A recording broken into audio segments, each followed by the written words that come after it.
This is Ross Feingold on the Taiwan Hashtag program, hosted by Storm Media. I'm joined today by my good friend, former U.S. Ambassador to Singapore and Undersecretary of Commerce for International Trade, Frank Lavin. Welcome to Taipei, Ross, Ambassador. thanks. Glad to be here.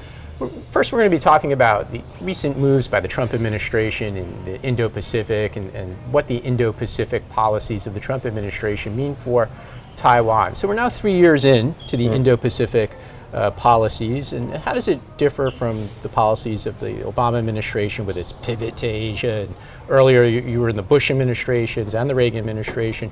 And what are some of the successful outcomes up to now of the Trump's Indo-Pacific? Well, look, I think there's some similarities with the Obama foreign policy, at least rhetorically. And what I saw in the Indo-Pacific initiative, similar to pivot to Asia, is that relations in the North Atlantic, European-American relations are largely well-defined and rather stable, and these are very mature economies with slow growth and limited growth. But in Asia, you have a region that's still defining itself, and most consequentially in that regard is China, that it is the largest power in the world that is still in the process of defining its international role and its role in international activities, from Belt and Road Initiative to its own development bank.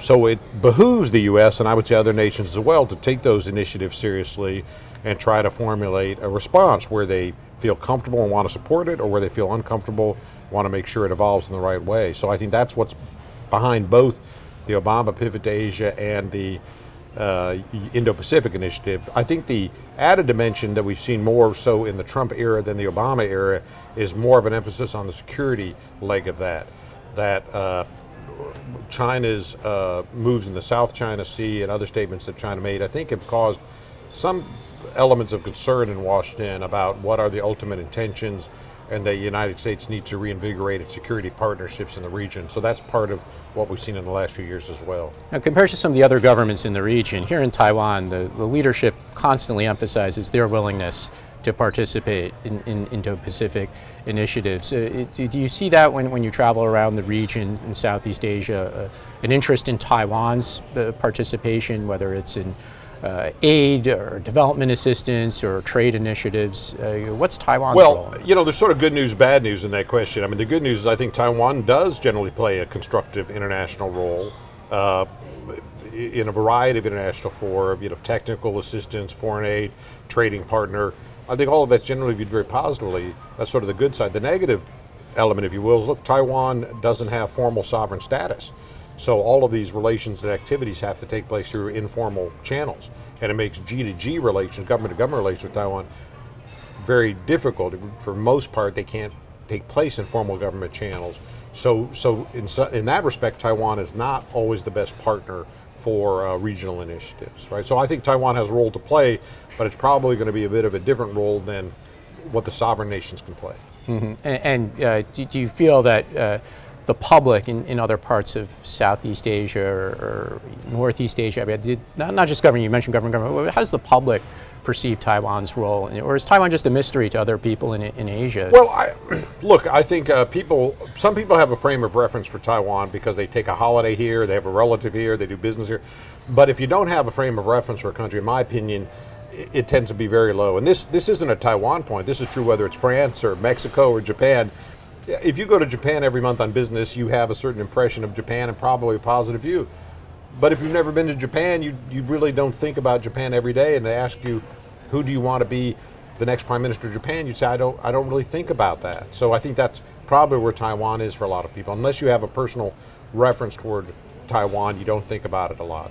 It's interesting you say that, because Taiwan is trying to make up for the loss of mainland tourists. Right. We've had some recent news by saying we're going to bring in more tourists from the Philippines or Vietnam. Well, I think that's a worthy initiative. I mean, all countries want this. All countries want this, right? Because it theoretically, there's no capital outlay, and it's free economic lift if you can do it. But how do you get there?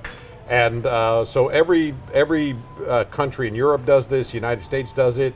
Different jurisdictions in the United States do it. You got to visit Hollywood, you have to visit Disneyland, you have to visit the Grand Canyon, Las Vegas. So but how do you do it? The first step that a lot of countries do or jurisdictions do is just advertise more. But in my view, that's rarely successful, but that allows the population to think that they're doing something. But everybody advertises. Come and by the way, you can almost substitute every advertisement for Taiwan with Thailand or Malaysia, Indonesia. Great beaches, friendly people, great food. Please visit us. So I'm skeptical that I would say rather than look at pure advertising, look at civil aviation initiatives, look at open skies, look at improving the airport, look at other kind of initiatives that really get flights here. What I saw when I worked in tourism in the United States was direct air connectivity was the #1 driver of tourism. So whatever you can do to improve air connectivity, you're going to get tourist dollars out of that. How do we have the best market possible for inbound tourism? Yeah. And I would say there are 2 or 3 thoughts here. One is improved air connectivity, even if that involves liberalization, meaning what can Taiwan do to have more daily flights from other carriers, other markets? Sometimes you give them fifth freedom onward rights, but CAL will not like this. You are now competing with CAL, right? Yeah. But the tourism industry will like this. Shangri-La Hotel will like this, right? But CAL will not like this, right? So can Taiwan liberalize an air services to get more air connectivity?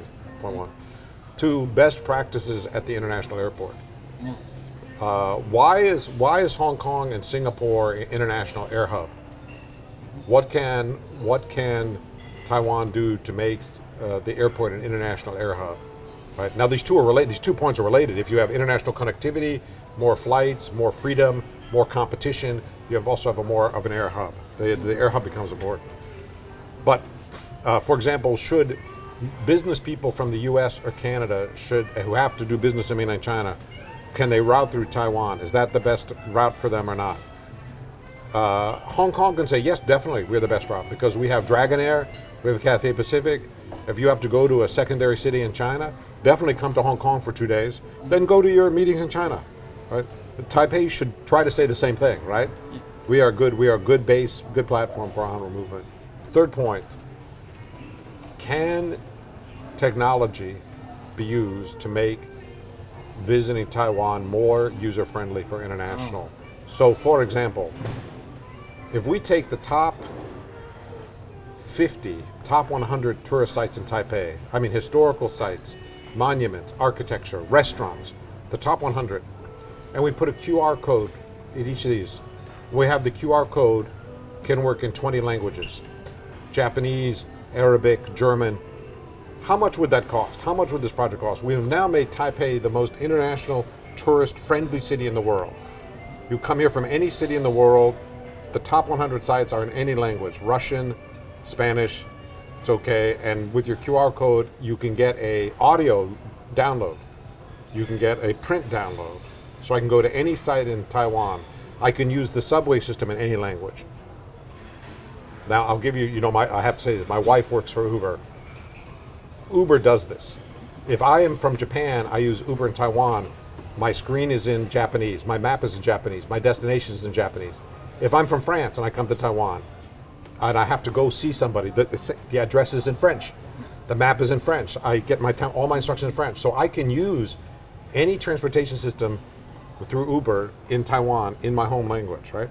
Yeah. So that kind of liberalization or use of technology is a good step ahead. So I would use QR codes, I would invite in the major tech firms and say, give us a tech solution. We want any tourist, student, business person, any place in the world to be able to come here and be perfectly happy, perfectly successful in Taiwan society. So this kind of upgrade, I think, would be a very useful. Yeah, excellent point regarding connectivity. It probably brings us to the trade issues and Taiwan's role in trade integration. Even though it's not an environment where multilateral initiatives are in favor, certainly from the United States perspective, but we still see the CPTPP proceeding, the RCEP proceeding. What kind of role does Taiwan play, or what could it realistically achieve with these kinds of trade initiatives, or will it be frozen out? Look, I'd like to see Taiwan take some initiatives. It's not simply a question of can Taiwan fit into somebody else's ideas, and can Taiwan be validated as a regional partner? Both of those are great questions. But Taiwan also has the capacity to show leadership. Taiwan can also move and improve its own trade position regardless of what other people are doing. And so I would say, to my mind, it's not a wholly satisfactory answer for Taiwan leadership to say, our goal is simply to keep pace with trends in the region. That's our goal. to say, well, you can do better than that. You can do, and let's look for areas where there's enough of a political support in Taiwan, enough leadership in Taiwan, that Taiwan itself can make a difference. And I can give you one or two examples of where that might work. Taiwan, if we look at Taiwan's tariff schedule, what line items, what items it tariffies, historically it's had tariffs on items that it doesn't manufacture or produce. And you'd say, well, how much sense does that make? You're not protecting anyone, you're not helping any jobs at all. Historically, I remember, I don't know if this is still the case, Ross, but I remember when I was in government, Taiwan had tariff on blueberries, where there's no domestic production of blueberries. So you'd say, look, let's eliminate tariffs on all items that are not produced in Taiwan. At least we give our economy a little lift, we help consumers a bit, we show we're an open trading system, and we're showing a little bit of initiative from our end. So that would be one useful step that Taiwan could take. I'll tell you a second idea that Taiwan can take, and I know I've talked about this with other countries as well. Look at items that Taiwan imports that are socially beneficial to Taiwan, and ask why would we have tariffs on them if there's all sorts of benefits. And I'm talking about medical technology, green technology, pollution control devices. There might be other elements like that that say, look, these are enormously helpful to our society to have these items. Why are we putting tariffs on them? Who does that help? So let's decide that, let's have a green initiative or a social initiative to say any item that has social benefits, we're going to eliminate tariffs on pharmaceuticals, biotech. We're just going to do that. There's no sense trying to make money off of this when it benefits society. So that would be a second initiative. And third, what you and I were just chatting about a minute ago, it just crossed my mind that if we look at tariffs Taiwan applies and tariffs that mainland China applies, to say, why would Taiwan want to be more protectionist than mainland China? Let's scour the tariff schedule in Taiwan and scour the mainland China tariff schedule, and any tariff item for which Taiwan has a higher tariff than mainland, let's just reduce it so it's no worse than the tariff mainland China. So at least Taiwan is at least as good or as bad as mainland China on each specific item. And I think my guess is on those items you would find domestic political consensus in Taiwan to support those kind of initiatives. We often see the Taiwan government encouraging Taiwan companies to leave China, move their manufacturing back to Taiwan, but also as part of their Indo-Pacific initiatives, encourage them to go to places in Southeast Asia, such as Vietnam or Indonesia. Is it realistic to encourage your own companies, your own capital, to do both simultaneously? You're saying they encourage companies to leave mainland China, and they encourage them to diversify to other markets, as well as come back here. Yeah. Say, so. Well, what I would say is this. I'd say there's two or three things going on in that statement, all of which to my mind have some validity. I'd say, first of all, it behooves Taiwan to adopt policies that make it as attractive as possible to all investment, all activity, whether it's investment that originated in Taiwan or whether it's investment from France or Greece or United States. We want Taiwan to be as attractive as possible. It means our tax code, our depreciation allowance, our labor code. We want any economic activity that could properly take place in Taiwan to take place here. So that's a secular point. So I wouldn't say to anybody operating in mainland China, you have to come to Taiwan. I'd say, look, make your environment so attractive that it makes sense for them to come back here. But then to your second point about international investment, look, diversification and market entry is also part of economic life as well. That there might be some kind of manufacturing process that takes place in Taiwan, but one segment of that process might be better located in Vietnam. So to have Taiwan integrate in the region or have partners in the region with which it can do complicated manufacturing makes a lot of sense. But it's going to be case specific. With auto assembly, there'll be one pattern that takes place, most likely Thailand, where they have a pretty robust auto assembly. But with items like textile or furniture activity, it might be Vietnam, where they have a significant cluster in those segments.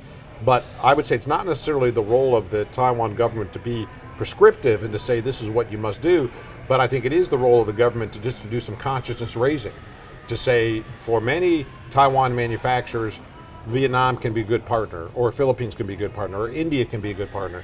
And so we're going to do things like trade missions and trade fairs, or we're going to have presentations, and we're going to ask a Taiwan law firm that has offices in Vietnam to present to our trade mission and when we go to Vietnam, and we're going to ask a Taiwan bank to present to us, and the folks at McKinsey did a study on Vietnam. And so we're going to just try to improve the decision-making abilities of Taiwan firms then they can allocate their resources as they see fit. They'll make their decisions based on their best interests as they take it, but the government can at least set the stage and put the spotlight on some opportunities. And what we have in Taiwan is this wonderful strata of mid-tier companies that are fully mature in the market, and they're looking for international partnerships and relations. Do we sell? Do we invest? Do we joint venture? What do we do? And they need to think that through. So I think the government can play sort of a coaching role in helping these companies get around. You can tell I'm a big fan of these trade missions, and a big fan of saying, let's take some of these Taiwan resources, like an accounting firm that's here, a bank that's here, a law firm that's here, and can really talk to Taiwan businesses about, well,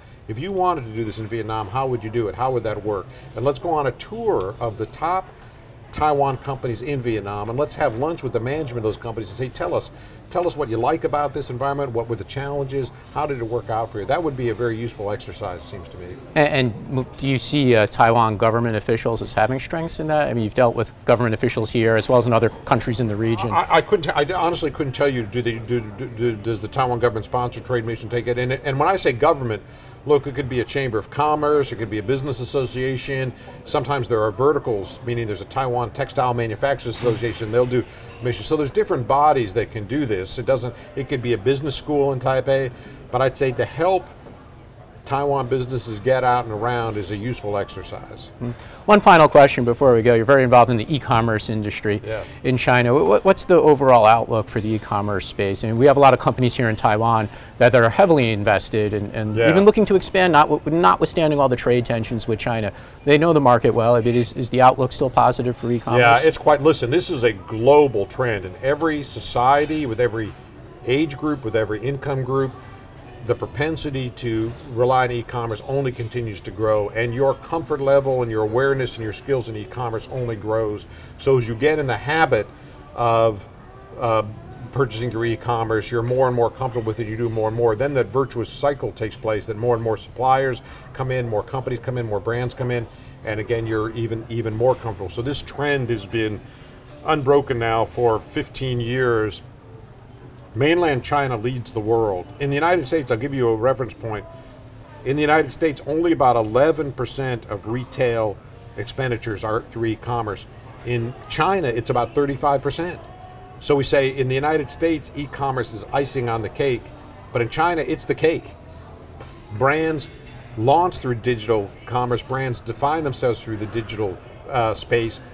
Consumers only process information digitally. I mean, people aren't deciding what to do by looking at a TV ad, they're looking what to do by searching online, by looking at video clips, by having a conversation with their friends. So this entire digital conversation, digital expression taking place about your product and your brand, and so e-commerce then becomes a natural sales channel for these folks. So I would say the battle is already over, so to speak, and e-commerce has won. And I would tell any company that you need to have a digital strategy. You need to be able to have a conversation with consumers. You need to be able to express yourself in the digital space. Well, thank you, Ambassador. We look forward to seeing you again soon in Taipei. Thank you, Ross. Good to chat with you.